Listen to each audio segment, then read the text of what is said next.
Hello viewers, আসসালামু আলাইকুম। সবাই কেমন আছেন? আমি তো আলহামদুলিল্লাহ আপনাদের দোয়ায় অনেক ভালো আছি। তো আজকের ভিডিওটি একটু ভিন্ন রকম হতে যাচ্ছে, কারণ এখানে একজনকে নিয়ে কোনো কথা বলা হবে না, একদম গণধোলাই আর কি। তো লেটস গো, চলেন ভিডিওর মূল পর্বে চলে যাই। তো ইতিমধ্যে তো আপনারা দেখতে পেয়েছেন অনেকেই, আর না দেখতে পেলে আমি বলছি আপনাদের শোনেন। এখন পদ্মার চরের সব বাইদানিরা, মানে হাফ ব্রেনলেস মানুষগুলা এখন ওই নাজমা বেগমের দুইতলা বাসায় গিয়ে হাজিরা দিয়েছে।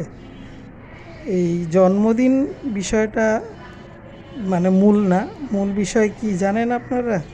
মূল বিষয় হচ্ছে লিচু, আম, কাঁঠাল, জাম যা যা আছে গাছে, নাজমা বেগমের গাছগাছালি যা আছে ওইটার লতা পাতা গাছ যা আছে ফল টল সব চাবায় খাবে। কারণ ওই যে তানু মণ্ডল বলছিল একটা ভিডিওতে আর কি, যে সব কিছু চাবায় খাওয়া লাগবে। তো এখন কথা হলো, আপনারা তানু মণ্ডলের ওই ছেলে জাম্বুর ফার্স্ট বার্থডে উপলক্ষে আমরা যেটা জানি আর কি, এইটা পর্দার মানে সামনে আর কি, যেটা আমরা জানি যে তানু মণ্ডলের ছেলে জাম্বুর ফার্স্ট বার্থডে। এখন ফার্স্ট বার্থডের জন্মদিন ইনভাইট করছে যখন তানু মণ্ডল, তো গেস্টগুলো যাবে কোথায়, তাই না? গেস্টগুলো যাওয়ার কথা উচিত, গেস্টদের মানে উপস্থিত হওয়া উচিত তানু মণ্ডলের শ্বশুরবাড়ি, ঠিক না? তো হয়তো তাদের বাসায় জায়গা নাই, থাকার জায়গা নেই, দুইটা রুম, একটা হচ্ছে তানু মণ্ডলের শাশুড়ি শ্বশুর থাকে, আর একটাতে তানু মণ্ডল থাকে, আর ওই লাস্টে দেখা যাবে ওই যে ওই বারান্দায় ঘুমাইতে হবে। আর সবগুলা তো হলো গিয়ে হাতি মার্কা, বুঝতেই তো পারেন। তো বোনের বাসায় উঠছে, বোনের বাসায় বোন তো ওয়েটিংয়ে ছিল যে আমার বাসায় কখন এরা আসবে, আর আমি এদেরকে মানে আমার শাশুড়ির লাগানো যত গাছ আছে, ওই যে কি বলে ঘিরার ভিতর ঢুকায়া ইচ্ছা মতো যে যেটা পারতেছে খাইতেছে, মানে বেহায়া, মানে লুচ্চামি আছে না, মানে এটার কোনো শেষ নেই। মনে করেন যে এরা যে লজ্জা পাবে, এই লজ্জা জিনিসটা এদের নাই। মানে এইসব বিষয় নিয়ে অনেক মানুষ অনেক কথা বলেছে, ঠিক আছে? তো যেমন মনে করেন এই তানু মণ্ডলের জন্য এই কি বলে মিম ভুতুড়ি মাংস নিয়ে গেছে। আবার দেখলাম এই মেকআপ ডাইনি মাগিনুরের মা কালিনুর বেগম, উনি নিজেও ফ্রিজে মাংস রেখেছিল, মেয়ের জন্য নিয়ে গেছে। মেয়ের তো মাংসর ঘাটতি পড়ছে, বুঝেন নাই? এবার তো মানে অভাবে আছে। আর তানু মণ্ডল তো খাসি জবাই করেছে, ওইটার মাংস আর কতটুকুই বা হইতে পারে। তো যাই হোক, আজকে খুকি একটা ভিডিও আপলোড করেছে, সেই ধুলাই মাটি নোংরাকে। কারণ পদ্মার চর থেকে যাওয়ার আগে একটা ভিডিও আপলোড করেছিল মাল্টি নোংরা। সেই ভিডিওতে সে মানে সে নিজেকেও এখন দাবি করছে ভাঙ্গারি পরিবারের ওইখানে, খুকির ওইখানে তার নিজেদের জায়গা আছে, ঠিক আছে? মানে সে পা দিত না আর কি, ওখানে ঠেকে পড়ে আর কি পা দিছে, কারণ ওর বাবার অংশ আছে, ইচ্ছা করলেই তো তারা রুম উঠাইতে পারে। মানে নোংরামির কোনো শেষ নাই ইডিয়েটগুলার, কি আর বলবো।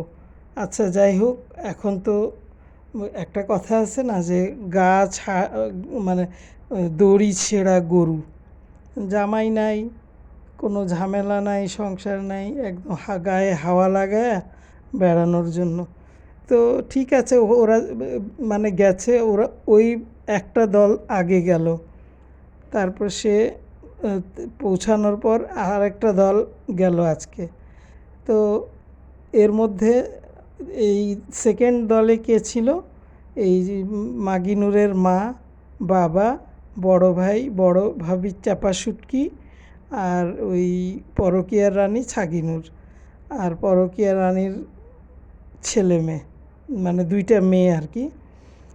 তো এরা এখনও পৌঁছানোর পর কি করেছে না করেছে সেটা আমি এখনও দেখিনি, আমি একটু বিজি ছিলাম।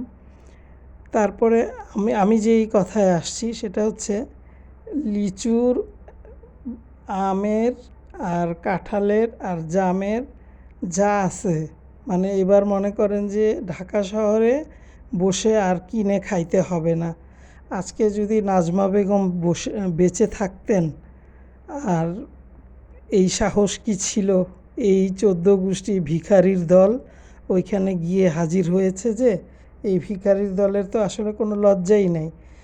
মানে এই দেখবেন, মানে কড়া কড়া কথা বলতেছে, এর সাথে ও ঝগড়া করতেছে নায়িকা নায়িকা। তো এদের তো ভাষার শেষে একটা আমাদের এখানে নায়িকা। তো ওখানে নাজমা বেগম আজকে নাই দুনিয়াতে, আর তার ছেলে যে আছে ওটা কি পুরুষ? ও তো পুরুষই না, কি আর বলবো, ওই দেশি কুত্তা তো পুরুষই না। কালকে যখন মিম আর মাল্টি নোংরা নামলো এরা, আসসালামু আলাইকুম দুলা ভাই বইলা হাত মিলাই, মানে হ্যান্ডশেক করলো। বাপ রে, কি ভয়ঙ্কর! মানে চিন্তা করতে পারেন, মানে এত ফ্রি। আচ্ছা, আপনারা কি এর পিছনে কোনো উদ্দেশ্য বুঝেন না? এখন তো ঢাকায় আসার যে একটা, যেমন তার মেয়ে যখন যদি ফ্ল্যাট কিনে, তানু মণ্ডল ফ্ল্যাট কিনবে যখন, তখন তো একটু ঘন ঘন আসবে সে। তারপর তানু মণ্ডল যখন পার্মানেন্ট থাকবে, তখন তানু মণ্ডল ঢাকা শহরে যদি ইমার্জেন্সিভাবে কাউকে দরকার পড়ে বা কারো হেল্প লাগে, তখন তো এই মাল্টি নোংরা শারমিনকে ছাড়া তো আর উপায় নেই, তাই না? এই জন্য এত পিতলা পিরিত। তো আমরা তো সবই বুঝি, কিন্তু আসলে মানে এদের তো লজ্জা নেই। এরা মনে করে কি পাবলিক কিছুই বুঝে না, আমরা যা ইচ্ছা দেখাচ্ছি, যা ইচ্ছা বলতেছি, পাবলিককে ধুর বানানো হচ্ছে। তো ঠিক আছে, এত ধুর বানানো লাগবে না, কারণ আমরাও জানি, সবই জানি। আস্তে ধীরে, ওয়েট অ্যান্ড সি, মানে তোমরা ধৈর্য ধরো, আমরা আস্তে আস্তে তোমাদের সবই ক্লিয়ার করে দিব। আর চাপা শুটকিকে বললাম, বা চাপা শুটকিকে আমি বলি, এই চাপা শুটকি শোন, বেয়াদব মেয়ে লোক, ডেঞ্জারাস মহিলা, আমার সামনে আয় তো দেখি তোর চেহারাটা। 2টা দিব একদম, মানে ঠিক মতো চাপা আরও বসে যাবে। একবার শাশুড়িরে নিয়ে ভিডিও, একবার ননদদেরকে নিয়ে ভিডিও। এই তোর শাশুড়ি তোরে গালি দিবে না? অনেক আগে তিশার একটা ভিডিওতে দেখলাম, সে তিশা তার মারে নিয়ে বসে ডাইনি বলতেছে কি, এই শুনে রাখ চাপা শুটকি, ডাইনি বলতেছে যে আচ্ছা মা, এই হ্যারে আমরা আর কত তেল মাখুম, তেল মাখতে মাখতে মাখতে মাখতে আমাদের সব তেল শেষ হয়ে গেছে। সে আসতেই চায় না এখানে, মানে তার বাবার বাড়ি থেকে এখানে আসতেই চায় না, মানে এই টাইপের ল্যাঙ্গুয়েজ ছিল একটা ভিডিওতে শুনলাম আর কি। আর ডাইনি মাগিনুরের মাকে ডাইনি মাগিনুর জিজ্ঞেস করতেছে, আচ্ছা মা তুমি বলো তো, কি এটা কি ঠিক? ঠিক বললাম? তো বলে হ্যাঁ। অনেকক্ষণ বুড়ি, কাল্লা বুড়ি চুপ থাকে, বলে কি, হ্যাঁ আসলে এই চুপ কইরা থাকে, বোবার মতো একখানে পইরা থাকে, কারোর সাথে কথা নাই বার্তা নাই। তখন কথা না কইলে আর কি কমু, কিছু কওয়ার নাই। তো যে যেমনে ভালো থাকে থাকুক। তো এই বুড়ি যে তোকে এটা বলল, তো এই বুড়ি বলে তোরে বকছে, কি বলছে? এই বুড়িরে পারপাস করে তুই ভিডিও বানাবি কেন? ভিউ, টাকার জন্য? তোর টাকার গোষ্ঠী কিলাই, বেয়াদব মহিলা, ডেঞ্জারাস মহিলা, ফালতু মহিলা, অশিক্ষিত, অটোপাস, 3rd ক্লাস। খবরদার ভিডিওতে আইসা নিজের ব্যক্তিগত 2 বাচ্চা, তারপরে স্বামী আর তোর, এটা নিয়ে ভিডিও দিবি। তুই শাশুড়ি আর ননদ আর ওই যা, এইগুলা নিয়ে আসবি না, আমরা এগুলো দেখতে চাই না, আমরা ভিউয়ার্সরা এগুলো দেখতে চাই না। আর কোনো একটা, মানে কেউ যদি কিছু বলে, ভিউয়ার্সরা এরকম কমেন্টস করছে, এই ভিউয়ার্সদের দোষ দিস কেন, বেয়াদব মেয়ে লোক, ডেঞ্জারাস মেয়ে লোক। এখন লজ্জা লাগে নাই তিশার বাসায় যে গেছে? ওটা তিশার বাসা না, তিশার শাশুড়ির বাসা। এদিকে তো আপনারা বুঝতেই পারেন যে দাঁতের বাগানের কী অবস্থা। তার তো কলিজাটা হয়তো মানে জ্বলে যাচ্ছে যে আজকে আমার মা নাই, আর এদিকে দেখো কি, মানে মনে হচ্ছে কি একটা বিয়ের আয়োজন চলতেছে। মানে কি বলবো, নোংরামির একটা লিমিট থাকা উচিত। বেয়াদব কোথাকার এইগুলা। মানে দেখা যাচ্ছে যে মানে দিনে 3টা 4টা করে ভিডিও, কিছুই নাই ভিডিওতে, উল্লেখযোগ্য কিছুই নাই। আম পাড়তেছে, জাম পাড়তেছে, খাইতেছে, এগুলা কি একটা সাবজেক্ট? তোরা আম জাম খাওয়ার জন্য গেছিস, এটা আমরা জানি, আমরা বুঝি। আচ্ছা ঠিক আছে, তানু মণ্ডল শোন, তোর বাসায় জায়গা ছিল না, তুই একটা গেস্ট হাউস ভাড়া করতি, ওইখানে তোর নানি, মামি, মামা, খালা সবাইরে উঠাইতি। তোর সেই ক্ষমতা হয়নি কেন? যেই জায়গায় জন্মদিনের অনুষ্ঠান করবি সেখানে তো থাকারও আশেপাশে জায়গা থাকার কথা। কেন তুই তাদেরকে তোর বাসায় মানে রাখতি, বা তুই কোথাও হোটেল বুক করতি, ওখানে থাকতো, তুই সব খাওয়া দাওয়া সব কিছুর আয়োজন তুই করতি। আর ওই দেশি কুত্তা তোর সৎ বাপ, ও তোরে যেদিন লাথি দিবে সেদিন বুঝবি যে তুই গিয়ে কোথায় পড়বি। একদম পদ্মাচরের একদম পদ্মার মধ্যে মাঝখানে গিয়ে পড়বি। বেশি বাড়াবাড়ি করিস না। আর দেখলাম যে নতুন বিজনেস আরেকটা চালু হচ্ছে, সেটা কি ভিউয়ার্স আপনারা জানেন?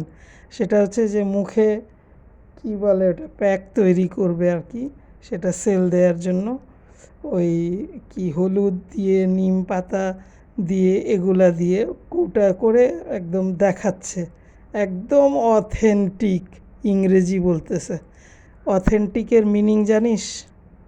একটু কাইন্ডলি কমেন্টসে লিখে দিয়ে যাইস অথেন্টিক কাকে বলে, এবং স্পেলিংটা একটু বলিস, যে কোনো একটা ভিডিওতে বললেই হবে, ঠিক আছে?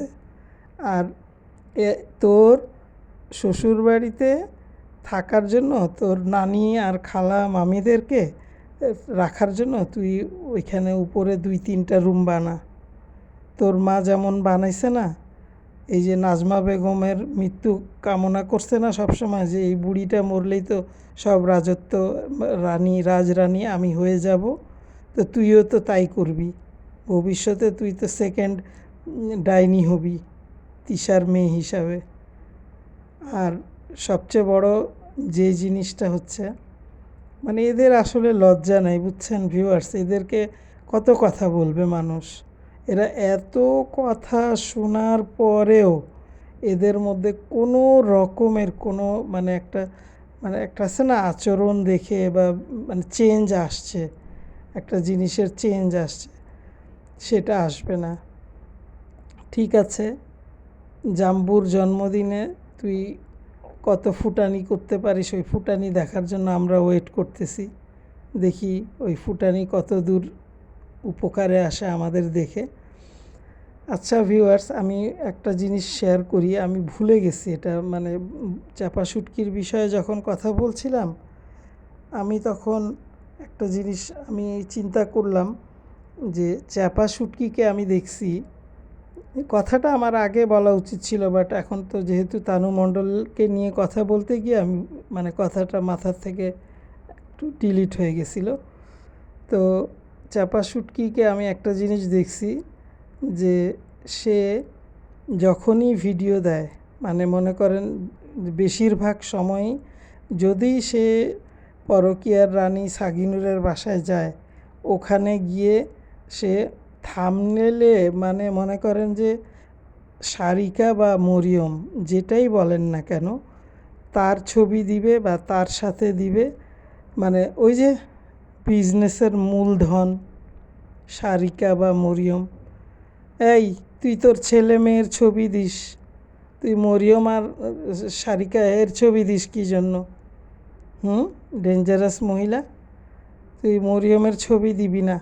তোর বুচি পোলাপাইন আছে না দুইটা, বুচা বুচা, ওই বোচার ছবি দিবি, বুচির ছবি দিবি, ঠিক আছে? থাম্বনেলে কখনো মরিয়মের ছবি দিবি না, সারিকার ছবি দিবি না।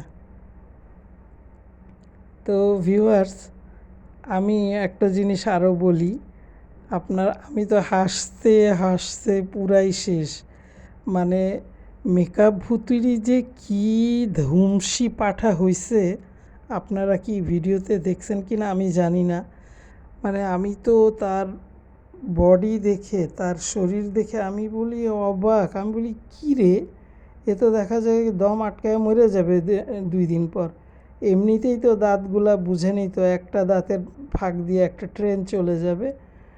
আর সে একটা ড্রেস পরে গেছে, ঈদের দিন সেই ড্রেসটা সে পরা ছিল। আপনারা তার রুচির পরিচয়টা পেয়েছেন? রুচির পরিচয় পেয়েছেন কি না আমি জানি না, আমি খেয়াল করেছি, অনেকেই হয়তো খেয়াল করেছে। তার 3 পিসের মধ্যে সে তার হাতার মধ্যে এরকম করে লাভ কাটিং, মানে কিছু লাভের মতো ডিজাইনের কাটিংয়ের কাপড় নাই, মানে ওই জায়গাটা ফাঁকা। এই মিম ভুতুড়ি, তুই কি নায়িকা? হ্যাঁ, তোরা তো ওইটা মানাইতে হবে। তুই যে ওইখানে যে কাটাটা দিলি, তুই ওই জায়গায় কি বুঝা কাটাটা দিলি? তোর চেহারা আয়নায় দেখে তারপরে তুই ড্রেস সেলাই করাবি। আর খাওয়া কম খাবি। কালকে যে ট্রেন থেকে নাইমা তুই যে ডাইনির বাসায় গেলি, ডাইনির বাসায় গিয়ে তুই ফ্লোরে বসে ক্যামেরা ধরেছিল কে? ওই যে ওই কি বলে ওটারে, মাল্টি নোংরার ভাই, ওই ওই থ্যালাসেমিয়া, ওই যে থ্যালাসেমিয়া পটাশ সে ক্যামেরা ধরেছিল, তার ক্যামেরার সাইডেই মানে তাকে বাম পাশে দেখা যাচ্ছিল। মানে নন স্টপভাবে ভাত গিলতেছে, খা বেশি করে। আর খাইয়া ওই যে, তোরা তো সবাই থাইরয়েডের রুগী, একজন তো না, প্রত্যেকেই। তো তোরা খাবি আর ওষুধ খাবি, আর এই যে কোন দিন যে দম আটকায়া একদম উপরেও চলে যাবি তার কোনো ঠিক নাই। আল্লাহর ওয়াস্তে একটু স্বাস্থ্য কমা। তুই, তোর বোন পরকীয়ার রানী, তোর বোন ডাইনি মাগিনুর, মানে তোদের যে ওয়েট, এই ওয়েট দেখলে তো বেটারা 2 দিন পর পালাবে। এই যে পরকীয়ার রাজা বিয়ে করছে, 2 দিন পর বিয়ে করবে, হাগু খাইছো। তারপরে 2 দিন, আবার 2 দিন পর শুনবি দেশি কুত্তা বিয়ে করছে। আমরা এটা দেখতেই পাবো, সমস্যা নাই। বেশি ধৈর্য ধরো, কারণ প্রত্যেকেই মানুষের কুকর্মের ফলাফল ভোগ করতেই হবে, তাই না? তো ভিউয়ার্স, দেশি কুত্তা ভিডিও করে না, আরে আমার অনেক আফসোস যে এই সুযোগে, এই মানে পারপাসে দেশি কুত্তা কিন্তু অনেক টাকা ইনকাম করতে পারতো। ওই যে হ্যাঁ হ্যাঁ হ্যাঁ হ্যাঁ হ্যাঁ হ্যাঁ হ্যাঁ, এগুলা করে করে ভিডিও করতো আর কি। তার ওই নোংরা মার্কা হাসি দেখায় দেখায়, তার তো আসলে মানে কেমন যেন একটা, মানে হাঁটার স্টাইলটা খেয়াল করবেন, একদম ননসেন্সের মতো। মানে একটা আছে না যে আমি না জানি আমি কি, আমি হ্যান, আমি ত্যান, এরকম স্টাইলে সে চলাফেরা করে। তুই কি? তুই যদি ভালো হইতি, তোর বাপ মা তোকে ঢাকায় পাঠাইছিল পড়তে, তুই এই ডাইনির ফান্দে পইরা ডাইনিরে বিয়ে কইরা তোর জীবন তো পদ্মার চরে সব মানে ভাসায় দিছিস তোর সব কিছু। আর তোর মেয়েকে তুই, তোর মেয়ের বাচ্চাটা, না না না না না, তুই কি নানা? এই দেশি কুত্তা, শোন তো, তুই কি তানু মণ্ডলের ছেলের নানা? তোর লজ্জা করে না এগুলো পাবলিক এত কিছু জানার পরেও? নানা নানা ভাই নানা, যেই না চেহারা আবার নাম রাখছে পেয়ারা। ব্যাপারটা এরকমই। তো এখন আরেকটা বিষয় বলি, এই যে কালকে আমি ভিডিওতে দিলাম, অনেকেই অনেক রকম কমেন্টস করেছেন যে আরিফের মানে বিয়ের এটা এআই দিয়ে বানানো হ্যান ত্যান। আমি আপনাদের সাথে আজকে বিষয়টা একটু ক্লিয়ার করে দিতে চাচ্ছি। সেটা হলো এআই দিয়ে বানাইছে নাকি জিমিনি দিয়ে বানাইছে নাকি এই এডিট করে বানাইছে, এগুলা তো আমার জানার বিষয় না, তাই না? আমাকে কেউ পাঠাইছে, মানে অত্যন্ত গোপন সোর্স হিসাবে আমাকে কেউ পাঠাইছে একটাই শর্ত দিয়ে, বলছে যে জাস্ট ফেসটা অরিজিনাল, আর বাদবাকি বাদ দেন, আপনাকেই শুধু দিলাম, যা আমি আপনাকে অনেক বিশ্বাস করি। সেই বিশ্বাসের উপর ভিত্তি করে উনি দিছে। তো পরকীয়ার রাজা বিয়ে করবে, এটা তো খুব স্বাভাবিক ব্যাপার। এই যে হাতিকে নিয়ে কি থাকবে? এই হাতিকে নিয়ে তো থাকবে না বেশি দিন। এটা খুবই স্বাভাবিক, লজিক্যালি আপনারা চিন্তা ভাবনা করেন। যখন ওকে বিয়ে করছিল পরকীয়ার রাজা, তখন এই পরকীয়ার রানীর অলরেডি একটা 4 বছরের বাচ্চা কোলে। আর পরকীয়ার রাজার বয়স কত ছিল? খুবই কম। খুব বেশি হইলে তার বয়স হবে, ধরে নিলাম এই 16 না 18-19 হবে। তো তোর এত যখন মানে বিয়ে করার ইচ্ছা ছিল, তো বিয়ে করছিস, এখন তুই ওই সতীন নিয়ে খাইস। আমরা দেখতে চাই যে তুই সতীনের সংসার করবি, আর তোর তোর ভিডিও আমরা ওই সতীন সহ দেখতে চাই নেক্সট ভিডিওটা, ঠিক আছে? আমি তো কংগ্রাচুলেশনস জানাইছি, উত্তম কাজ করছে, বিয়ে করছে। তোকে তোর মতো হাতি পালা অনেক কঠিন, আর তোদের যে নোংরামি, সেই নোংরামির কথা তো আর মানে প্রতিটা ভিডিওতেই কিছু না কিছু থাকেই, তাই না? তো ভিউয়ার্স, আপনাদের সাথে অনেক বক বক করলাম, অনেক রাত হয়ে গেছে। আজকের মতো আল্লাহ হাফেজ।